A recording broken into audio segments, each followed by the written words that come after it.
Ramai ingat pasang rumput tiruan ni senang, beli rumput karpet kat kedai RM2 terus hampa je atas tanah.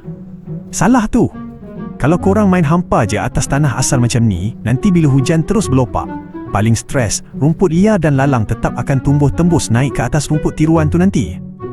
Bayangkan dah berhabis duit nak cantikkan laman untuk raya, tapi kena cabut lalang juga. Buat penat je kan? Sebab tu tim Bunny Grass sangat jaga kualiti groundwork. Lepas siap sistem paip, kita orang akan bentang wheat mat hitam ni penuh satu laman. Fungsi dia penting gila, nak sekat terus akar lalang dari tumbuh ke atas. Lepas tu, kita orang tambak pula dengan lapisan pasir tebal macam ni. Dan padatkan guna mesin compactor. Tapak akan jadi sangat padat, rata dan air hujan terus mengalir masuk longkang.